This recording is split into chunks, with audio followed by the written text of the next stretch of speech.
The rope creaked against the cottonwood branch like a prayer wheel in the yund. Jacob Thornton dropped his coffee cup when he saw her, a young Apache girl, maybe 16, suspended 3 feet off the ground in his back pasture. Her dark hair hung like a curtain over her face, but she wasn't dead. Her fingers clawed weakly at the noose around her throat. Jacob ran harder than he had in 20 years, his boots slipping on the frost-covered grass. He reached her just as her struggles were weakening, lifting her body while sawing through the rope with his pocket knife. She collapsed into his arms, gasping, her copper skin mottled with rope burns. That's when he saw it, carved deep into her left shoulder blade, still bleeding. Unforgiven. The letters were precise, deliberate, carved with a blade by someone who wanted the message to last forever. Jacob's hands trembled as he lifted the girl, feeling how light she was, how her ribs showed through her torn deerskin dress. Someone had starved her before they tried to hang her. His ranch sat 20 miles from the nearest town, 40 miles from Fort Apache. The isolation that usually brought him peace now felt like a trap. Whoever had done this might still be watching. They might come back to finish what they'd started. The girl's eyes fluttered open as he carried her toward the house. They were the color of dark honey, filled with a pain that went deeper than rope burns and knife wounds. When she tried to speak, only a rasp emerged from her damaged throat, but her lips formed a single word: por favor. Spanish, not Apache. Jacob's mind raced as he kicked open his front door. A Spanish-speaking Apache girl with unforgiven carved into her back, left to die on his property. This wasn't random violence. This was a message. The girl grabbed his shirt as he laid her on his kitchen table, her eyes wide with terror. She kept Lou, King toward the windows, as if expecting death to walk through at any moment. Her fear infected him, made his skin crawl with the feeling of being watched. Jacob had lived alone for 8 years, ever since Martha died giving birth to their stillborn son. He'd chosen isolation, built his life around the safety of solitude. But now, staring down at this broken girl who'd literally dropped into his world, he realized his peaceful existence was about to shatter. Outside, a horse whinnied in the distance, too far to be one of his own. Jacob grabbed his rifle and peered through the curtains. 3 riders sat motionless on the ridge overlooking his ranch, their silhouettes black against the morning sky. They'd been watching, waiting to see what he'd do with their message. The girl, he still didn't know her name, tried to sit up when she saw his weapon. She shook her head frantically, pointing toward the door, then at herself. She wanted him to give her back, to let them finish what they'd started. No, Jacob said firmly, though his voice shook. Whatever you did, whatever they think you did, nobody deserves this. But even as he said it, doubt gnawed at him. The word carved into her flesh, unforgiven. What crime earned that kind of permanent judgment? Murder? Betrayal? He studied her face, searching for signs of cruelty or deception, but saw only exhaustion and terror.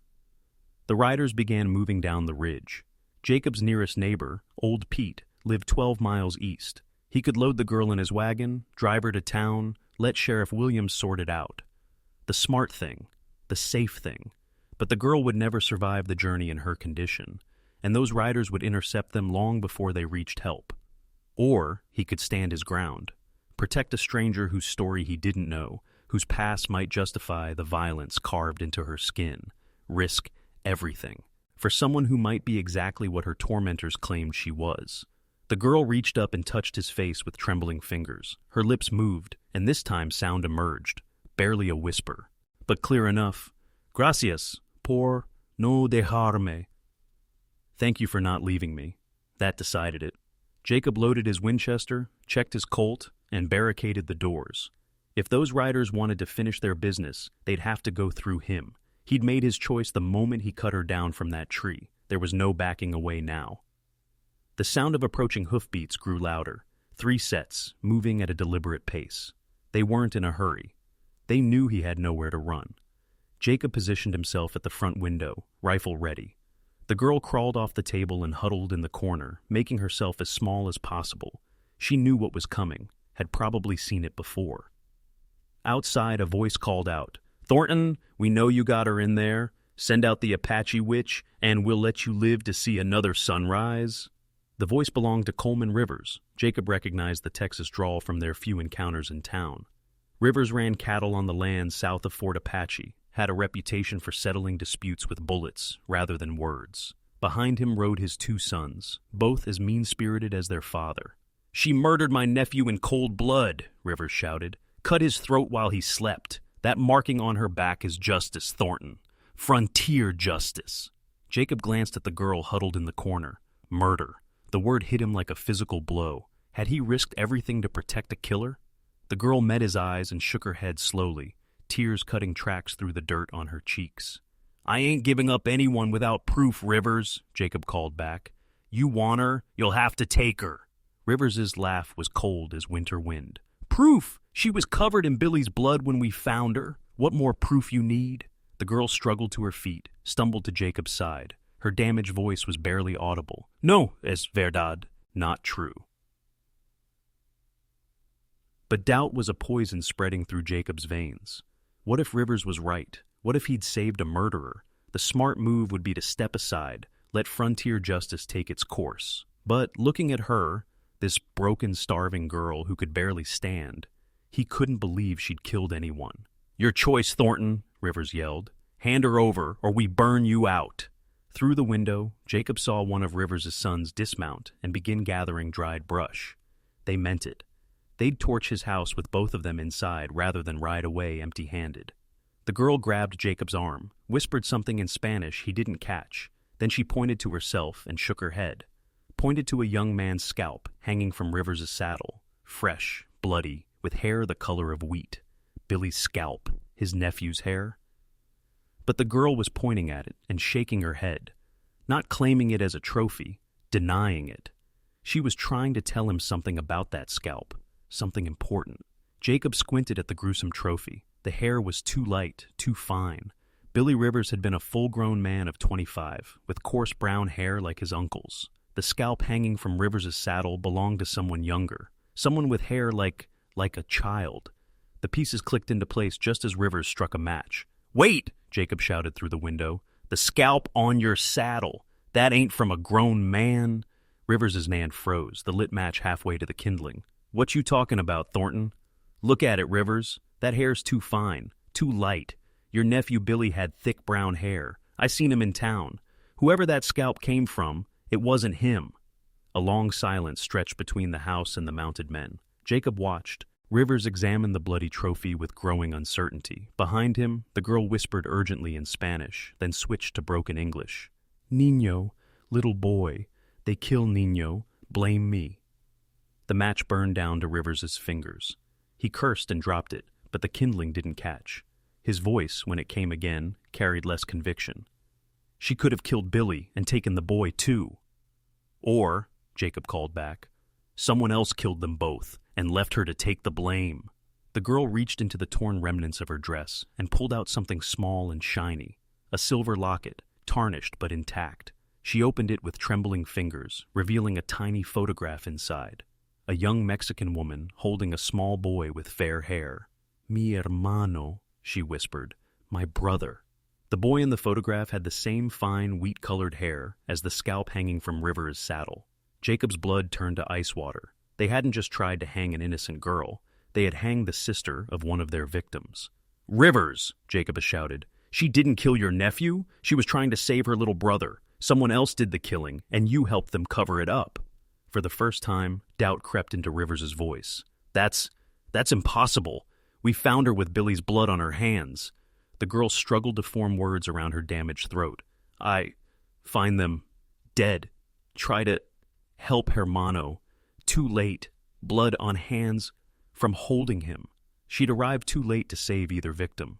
Found her murdered brother and tried to help, getting Billy's blood on her hands in the process. When Rivers and his sons had arrived, they'd seen exactly what the real killer wanted them to see. A blood-covered Apache girl beside two dead bodies. Jacob felt sick. They'd nearly participated in a double murder. First the girl's brother, then the girl herself. "Think about it, Rivers," Jacob called out. "Who else knew where to find Billy? Who else would want both him and the boy dead?" The realization hit Rivers like a thunderbolt. Jacob could see it in the way the rancher's shoulders sagged, the way his grip loosened on his rifle. Someone had played them all, used their prejudices and assumptions to nearly complete the perfect crime. "Jesus Christ," Rivers breathed. It was Mackenzie. Had to be. He's been wanting Billy's water rights for months, Been sniffing around the boys' family too, asking questions about their land claims. Thomas Mackenzie, the territorial land commissioner with a reputation for acquiring property through creative interpretations of law and deed. If Billy Rivers had refused to sell his water rights, and if the Mexican family had legitimate claims to land Mackenzie wanted, Rivers dismounted slowly, approaching the house with his hands visible. "Thornton, we made a terrible mistake. That girl in there, she ain't the killer. She's another victim." Jacob opened the door cautiously, still holding his rifle. The girl, Maria, she'd whispered her name was Maria, stood beside him on unsteady legs. When she saw Rivers up close, her eyes filled with something Jacob hadn't expected. Not hatred, but profound sadness. Rivers removed his hat, his weathered face twisted with shame. "Miss, there ain't words for what we nearly done. Mackenzie, he told us you'd murdered Billy in cold blood, showed us the blood on your dress as proof.